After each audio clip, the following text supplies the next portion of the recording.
হরে কৃষ্ণা। গলায় তুলসী মালা কেন 3 পেঁচ দিয়ে পড়তে হয়, 1 পেঁচ দিয়ে পড়তে নেই কেন? আমাদের স্কন্দপুরাণে বলা হয়েছে, যৎ কণ্ঠে তুলসীর নাস্তি তে মরা তে নরা মূঢ় মা নশা শুনো বিষ্ঠা সমং চান্নং জলং চ মদিরা সমং।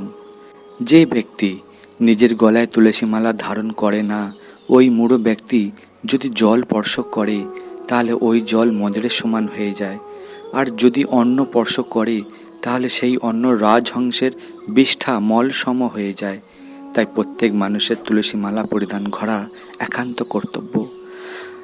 আরও বলা হয়েছে, পদ্মপুরাণে বলা হয়েছে, স্নানকালে তু যশাঙ্গে দৃশ্যতে তুলসী শুভা সর্বতীর্থেষু স্নানং ভবতি তে ন সংশয়।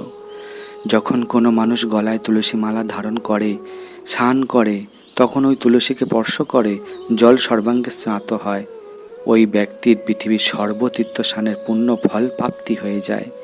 শ্রীল ব্যাসদেব পদ্মপুরাণে এই সত্য লিখেছেন, এতে কোনো সন্দেহ নেই। এইবার তুলসী মালা কেন 3 পেঁচ দিয়ে গলায় ধারণ করা উচিত, চলুন শুনে নিই। স্বাস্থ্যসম্মতভাবে গলায় 3 পেঁচ দিয়েই তুলসী মালা ধারণ করা কর্তব্য। কারণ স্মৃতিশাস্ত্রে 3 পেঁচ দিয়ে তুলসী মালা ধারণ করার কথা উল্লেখ করা হয়েছে। 3 পেঁচ দিয়ে তুলসী মালা ধারণ করার সময় 3টি প্রতিজ্ঞাবদ্ধ হতে হয়।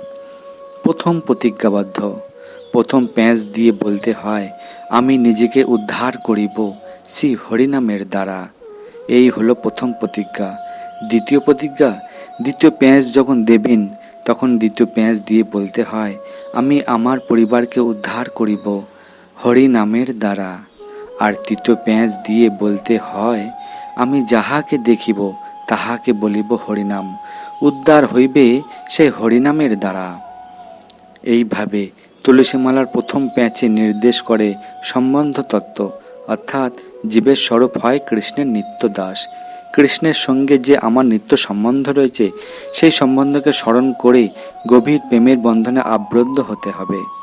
তুলসী মালার দ্বিতীয় পেঁচ নির্দেশ করে অবিধেয় তত্ত্ব, অর্থাৎ কৃষ্ণের সঙ্গে একমাত্র সম্বন্ধ রয়েছে, তাকে পাওয়ার একমাত্র উপায় হলো ভক্তি। সমস্ত বৈদিক শাস্ত্র ও ভগবত ভক্তির পন্থাকে অবিধেয় বলে বর্ণনা করা হয়েছে।